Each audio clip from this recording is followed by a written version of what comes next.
रामलाल एक गरीब मेहनती किसान था। वो मेहनत करके जिससे तैसे अपना घर चला रहा था।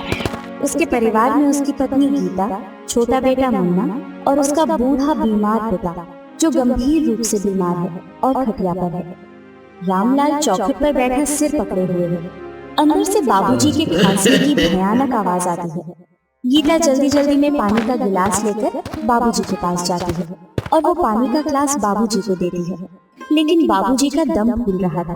तभी बाबूजी गीता से कहने लगते हैं,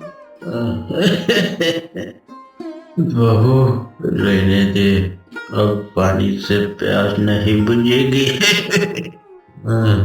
यमराज का बुलावा आ गया है। लगता है कि अब मेरी प्राण निकल ही जाएगी।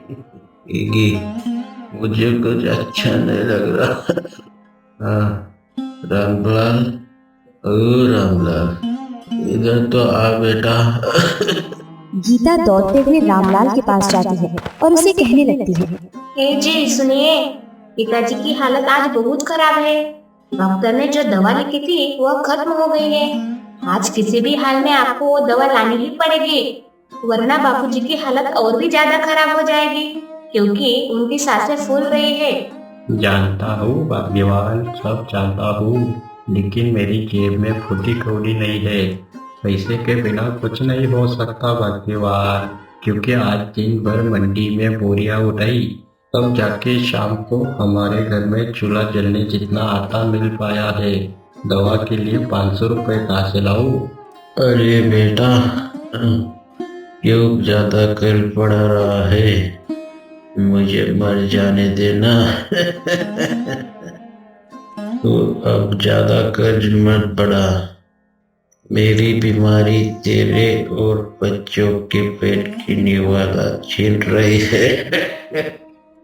मेरे लिए ज्यादा परेशान मत हो बेटा, मैं मर जाऊंगा तो अच्छा रहेगा। रामलाल अपने पिताजी के पैरों के पास बैठ जाता है और वो रोते हुए अपने पिताजी को कहता है, अरे ऐसा मत कहिए ना बाबूजी, आप ही तो मेरा सहारा हो। और बाबूजी, मैं जब तक जिंदा हूँ ना, तब तक मैं हार नहीं मानूंगा। हाँ, मैं कल ही फिर लाला धनी राम के पास जाऊंगा। वो कुछ ना कुछ तो रहम जरूर करेंगे मेरे पर, उससे और थोड़ा उधार ले लेंगे। हाँ, पर आप ऐसा मत कहिए। ए जी, वो लाला धनेरा, वो किसी पर भी रहम नहीं करता, वो हर बात में सौदा करता है। पिछली बार देखा था ना, उसने हमारे घर के बर्तन गिरवे रख लिए थे। अब हमारे पास ऐसा क्या बचा है? एक टूटी छत। हम कह भी क्या सकते हैं भाग्यवान, इतने पैसों का इंतजाम तुरंत कैसे हो सकता है? और मुझे कोई कर्ज बढ़ाने का शौक नहीं है। मुझे मजबूरी में लाला धनीराम के पास उधार लेने के लिए जाना पड़ रहा है। मुझे पता है कि वो कैसा आदमी है, पर मुझे उसके सिवाय कोई दूसरा रास्ता दिखाई नहीं दे रहा है। हाँ। क्या हमारे पास इसके अलावा दूसरा कोई रास्ता नहीं? नहीं भाग्यवान, अगर होता तो मैं लाला के पास जाने का क्यों सोचता। शायद मेरी किस्मत ही खराब है, पर मैं मेरे बाबूजी को ऐसे तड़पते हुए नहीं देख सकता। हाँ, कल सुबह होते ही मैं लाला के पास जाकर उसके पैर पकड़ लूंगा। हाँ, वो कुछ तो रहम करेंगे। बेचारा रामलाल अपनी मजबूरी में लाला धनीराम से पैसा और उधार लेने का सोचता है। उसके मन में यही सवाल था कि उसका उधार किस तरह चुका पाएगा। और दूसरी तरफ उसके बीमार पिता। फिर अगली सुबह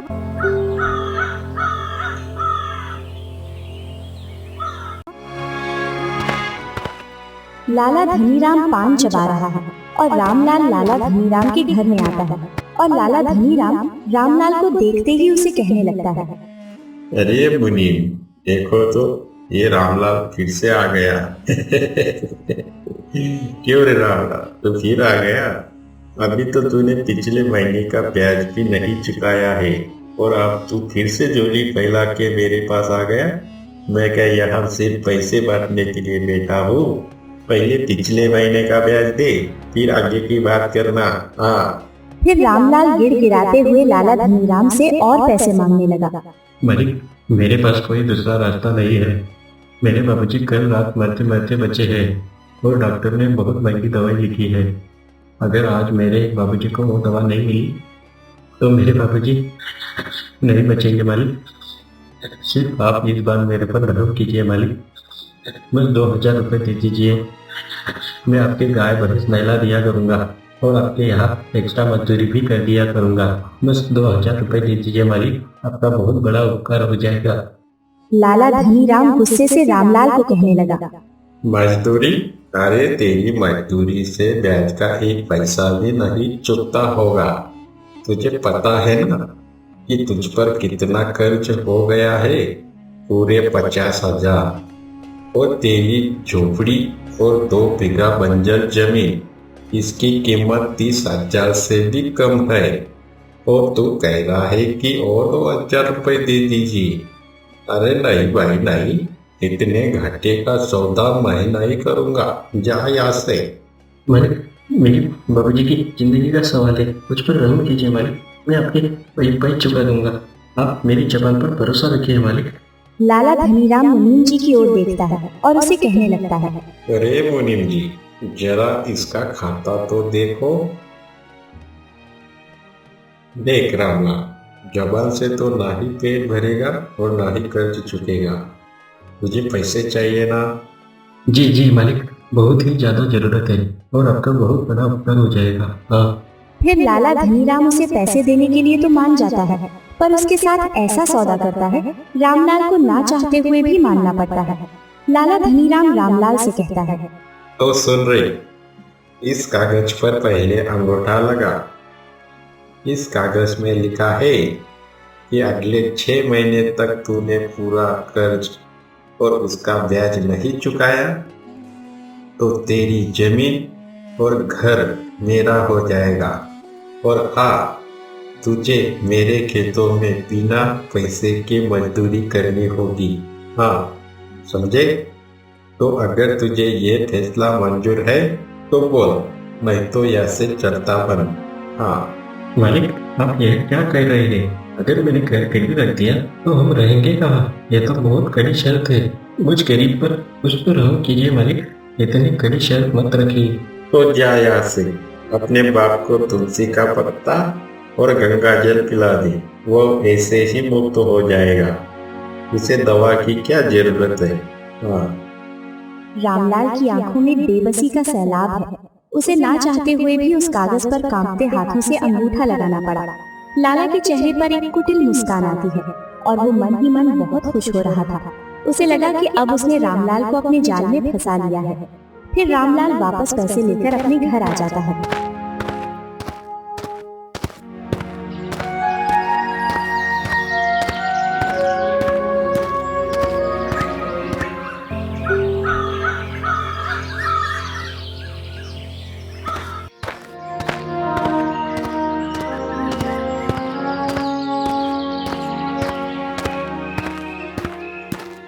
फिर खेत में पहुंचते ही अपना काम करने लगता है।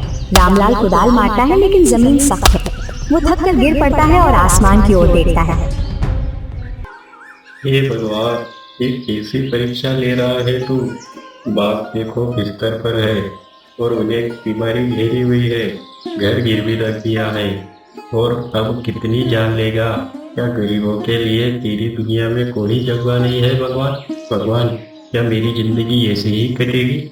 मेरी जिंदगी में कोई खुशी नहीं। वो फिर से गुस्से में उठता है और हताश होकर पूरी ताकत से जमीन पर कुदाल मारता है। जमीन से खट की आवाज आती है जैसे कुदाल किसी धातु से टकराई हो। वो पूरी तरह चौंक जाता है। ये तो पत्थर की आवाज निकली और पत्थर की आवाज ऐसे तो बिल्कुल भी नहीं आती। हाँ, ये क्या हो सकता है? वो जल्दी जल्दी में हाथों से मिट्टी हटाता है। वहाँ एक पुराना पीतल और तांबे का मिश्रित घड़ा दिखाई देता है। घड़ा देखने में बहुत प्राचीन और भारी है और उस घड़े का ढक्कन सील बंद है। रामलाल पूरी तरह सोच में पड़ जाता है और अपने आप से बोलने लगता है, ये क्या है? कहीं खजाना तो नहीं? ये घड़ा तो प्राचीन काल का दिख रहा है। हाँ। फिर वो उस घड़े को बाहर निकालता है और ढक्कन खोलता है, पर अंदर कुछ भी नहीं होता है। घड़ा पूरी तरह खाली होता है। रामलाल निराश हो जाता है और वो अपनी किस्मत को कोसने लगता है। अरे घड़ा भी मिला तो देखो कैसा, पूरी तरह खाली। मेरी किस्मत की तरह ये घड़ा भी खाली ही है। हाँ। गुस्से में वो अपना गमछा पसीना पोंछने के बाद उस घड़े में फेंक देता है और कुदाल उठाने लगता है। तभी उसे घड़े के अंदर से कुछ सरसराहट सुनाई देती है। वो मुड़कर देखता है और वो देखकर जो हो रहा था वो समझ नहीं पाया और अपने आप से बात करने लगा। ये क्या है? वो घड़े में हाथ डालता है और एक गमछा निकालता है, फिर दूसरा, फिर तीसरा। उसने एक गमछा डाला था लेकिन वहाँ 5 गमछे थे। रामलाल की आंखें फाड़ कर देखने लगा। ये कैसे हुआ? मैंने तो सिर्फ एक गमछा डाला था और इस घड़े से तो 5 गमछे निकले हैं। ऐसे कैसे हो सकता है? फिर वो जेब से एक सिक्का निकालता है। उसकी आखिरी जमा पूंजी थी, एक 5 रुपए का सिक्का। वो उस घड़े में डालता है। 2 सेकंड बाद वो मुट्ठी भर सिक्के बाहर निकालता है और ओह, ये देखकर तो वो पूरी तरह अपने आप से पागलों जैसे बड़बड़ाने लगता है। उसे भरोसा ही नहीं हो रहा था। जादू, ये जादू है। हाँ, जादू। ये चमत्कारी घड़ा है। अरे वाह, हाँ, भगवान ने मेरी सुन ली। हाँ, भगवान ने मेरी सुन ली। बहुत अच्छा हुआ। अब मेरी जिंदगी पूरी तरह बदल जाएगी। अब मैं बहुत ही अमीर हो जाऊंगा। भगवान ने मेरी सुन ली। ये तो बहुत चमत्कारी घड़ा है। अरे नहीं, मैं इसी पागलों जैसी हरकत क्यों कर रहा हूँ? नहीं, मुझे ज़्यादा चिल्लाना नहीं चाहिए। अगर किसी ने सुन लिया तो बहुत गड़बड़ हो जाएगी। नहीं, अब इस घड़े को मुझे छुपाकर घर ले जाना चाहिए ताकि किसी को दिखाई ना दे। हाँ, यही सही होगा। फिर वो ऐसे ही घड़े को उठाकर अपने घर की तरफ जाने लगता है। उसने अपने गमछे में उस घड़े को छुपा लिया था और ऐसे ही चलते चलते जा रहा था। घर जब तक पहुंचता तब तक रात भी हो चुकी थी। फिर वो घर के अंदर जाता है। उसकी पत्नी उसके हाथ में घड़े को देखकर उससे पूछने लगती है, सुनिए जी, आपके हाथ में क्या है और आपने उसे गमछे से क्यों ढका है? क्या है, बताइए ना। रामलाल सारी बात अपनी पत्नी को बता देता है। तभी उसकी पत्नी फुसफुसाते हुए रामलाल से कहने लगती है, धीरे बोलिए, कोई सुन लेगा। मुझे तो बहुत डर लग रहा है। क्या सच में ऐसा होता है कि ये जादू टोना हमारे परिवार को ही न खा जाए? इसे वापस वही गाड़ाइए। अरे पागल मत बन भाग्यवान। ये जादू टोना नहीं, ये तो मेरे बाबूजी की पुण्याई है। आज उन्हीं की पुण्याई की वजह से भगवान ने यह घड़ा हमें दिया है। हाँ। रामलाल घर में बचा हुआ थोड़ा सा चावल एक कटोरी में भरकर घड़े में डालता है और कुछ ही पलों बाद वो घड़े को पलटता है। वहाँ से एक बोरी भर जाए इतना चावल का ढेर लग जाता है। गीता देखकर हैरानी से अपने मुंह पर हाथ रख लेती है और बोलने लगती है, ये भगवान, ये तो जादू है। इस घड़े से हमारी सारी परेशानी खत्म हो जाएगी। हाँ भाग्यवान, अब बाबूजी बिना दवा के नहीं मरेंगे। अब तू भी भूखे पेट नहीं सोएगी। लेकिन तू कसम खा, ये बात इस 4 दीवारी से बाहर नहीं जानी चाहिए। हाँ, अगर लाला को इस बात की थोड़ी भी भनक लग गई तो वो हमारी जान ले लेगा और हमसे यह घड़ा छीन लेगा। हाँ। गीता हैरानी से रामलाल से पूछती है, लेकिन हम इस घड़े का इस्तेमाल कैसे करेंगे? अचानक पैसा आया तो लोग शक करेंगे हम पर। हाँ, यह बात भी सही है। तो फिर कैसे इस घड़े का इस्तेमाल करेंगे हम? धीरे धीरे करेंगे। पहले बाबूजी का इलाज, फिर थोड़ा थोड़ा राशन इस घड़े से लेंगे और हम दिखाएंगे कि मुझे शहर में कोई काम मिल गया है। हाँ, इस तरह दिखाएंगे ताकि हमारे ऊपर किसी का भी शक ना जा सके। तभी अंदर से बाबूजी खांसते हुए आवाज लगाते हैं, अरे बहू, पानी पानी। वो दोनों मुस्कुराकर बाबूजी के पास जाते हैं और रामलाल बाबूजी से आत्मविश्वास से कहने लगता है, सिर्फ पानी नहीं बाबूजी, अब तो फलों का जूस भी मिलेगा और शहर के सबसे बड़े डॉक्टर की दवा भी। और अब हम आपका इलाज शहर के सबसे बड़े अस्पताल में करेंगे। हाँ। अब कुछ महीनों बाद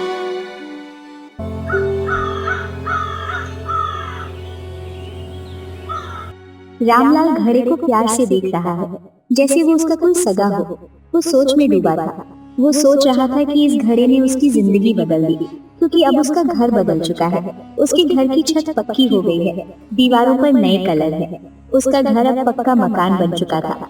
अब बाबूजी की भी फांसी नहीं रही। वो घर के बाहर ओटे पर अखबार पढ़ रहे हैं। रामलाल की जिंदगी पूरी तरह बदल गई। पर अब ऐसा होने वाला था जिसकी कल्पना लाला को भी नहीं थी। तभी लाला धनीराम अपने मुनीम के साथ रामलाल के घर के पास से गुजर रहा था। वो अचानक रुक जाता है, रामलाल के घर की तरफ देखता है और उसकी आंखें फटी की फटी रह जाती हैं और हैरानी से मुनीम जी से पूछने लगता है, अरे मुनीम, ये रामलाल का ही घर है ना रे? या हम रास्ता भटक गए हैं? नहीं नहीं मालिक, घर तो उसी का ही है। सुना है कि शहर में कोई बड़ा काम पकड़ लिया है उसने। गांव में इस तरह सब लोग बात कर रहे हैं और अब तो मजदूरी भी नहीं करता मालिक वो। काम? अरे ऐसा कौन सा काम मिल गया इस अनपढ़ को कि 2 ही महीने में बड़ा घर खड़ा कर लिया? और देखना, उसका बुढ़ा बाप जो खटिया पर मरने के तगार पर था और आज देख किसे अखबार पढ़ रहा है। इतनी तरक्की? नहीं भाई नहीं, कुछ तो गड़बड़ है, पता लगाना होगा। लाला धनीराम से रहा नहीं गया। वो सीधे रामलाल के घर के अंदर घुसता है। रामलाल आंगन में गाय को चारा डाल रहा है। तभी रामलाल की नजर लाला के ऊपर जाती है और देखते ही वो सीधे लाला के पास जाता है। तो फिर लाला उससे पूछने लगता है, अरे वाह रामलाल, क्या बात है भाई, तूने तो बड़ा घर खड़ा कर लिया रे। और आजकल तो तेरे घर से घी की खुशबू आती है। कहाँ से कड़ा खजाना हाथ लग गया भाई?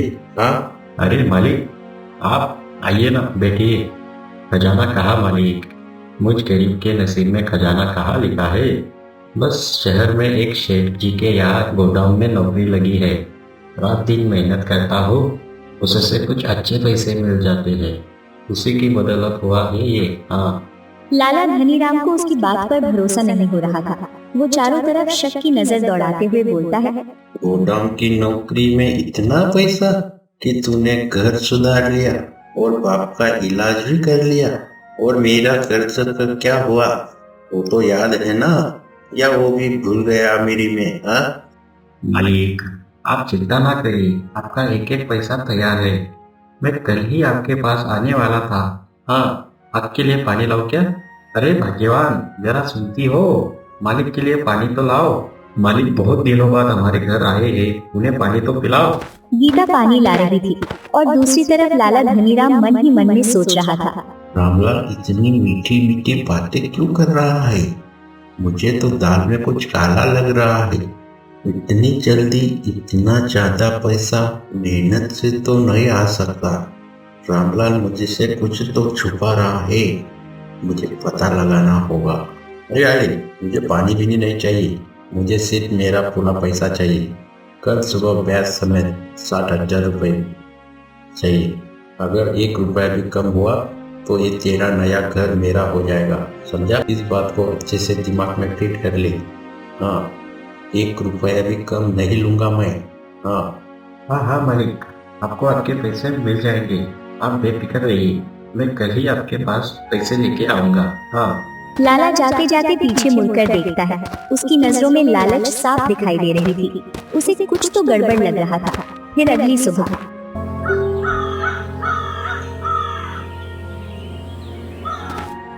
सुबह रामलाल एक थैला लेकर लाला की हवेली की तरफ जाने लगता है।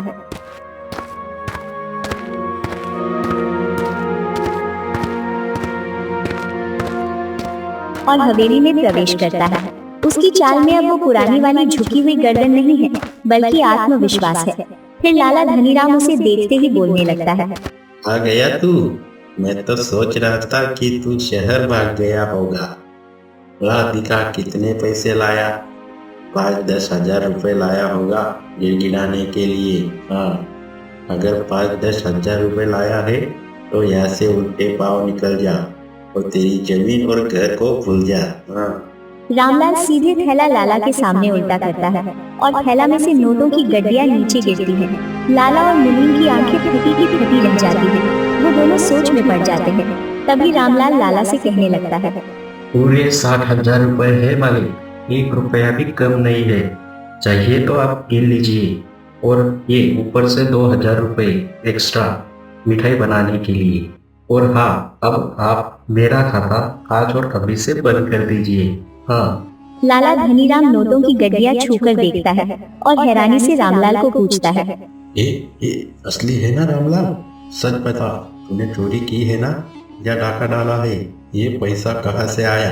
मालिक, जब नीयत साफ हो और मेहनत सच्ची हो तो ऊपर वाला चप्पल फाड़ देता है।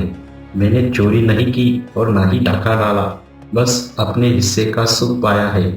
अब आप मेरा गिरवी रखा हुआ कागज वापस दे दीजिए। हाँ। नहीं, मुझे नहीं चाहिए ये पैसा। मुझे जानना है कि तेरे पास ये आया कहाँ से।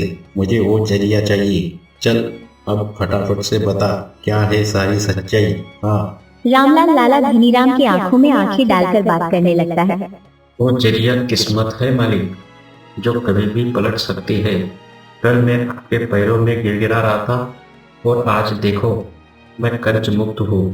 अगर आपने ज़्यादा जिद की तो मैं पुलिस को बता दूंगा कि आप कर्ज चुकाने के बाद भी कागज नहीं दे रहे हैं। हाँ, क्या ऐसा करने के लिए मुझे मजबूर करेंगे मालिक आप? नहीं ना, तो मेरा कागज दे दीजिए। हाँ।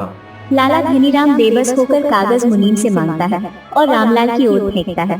रामलाल उस कागज को उठाता है और लाला के सामने ही उसे वहीं फाड़ देता है और रामलाल जाते जाते लाला धनीराम को एक बात और सुना के जाता है। एक बात और मालिक, अमीरी का नशा बहुत बुरा होता है। मैंने गरीबी देखी है मालिक, इसलिए मैं संभल गया। पर आप अमीर होके भी गरीब हो, क्योंकि आपकी भूख नहीं मिटती।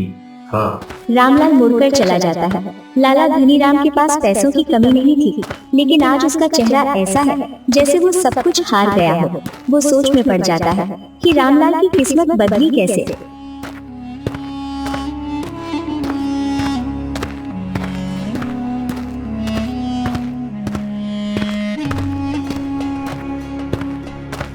दूसरी तरफ रामलाल भी अपने घर आ जाता है। फिर वो जादुई घड़े को देखता है। उसे लालच नहीं आता। वो घड़े उठाकर एक कपड़े में लपेटता है और घर के सबसे सुरक्षित कोने में जमीन के अंदर गाड़ देता है। वो हाथ जोड़ता है, घड़े को प्रणाम करता है। रामलाल समझ गया था कि जादुई घड़ा सिर्फ एक साधन था। असली जादू तो उसके संतोष और परिवार के प्यार में था। उसने घड़े का इस्तेमाल सिर्फ जरूरत के लिए किया, लालच के लिए नहीं, और यही उसकी असली जीत थी।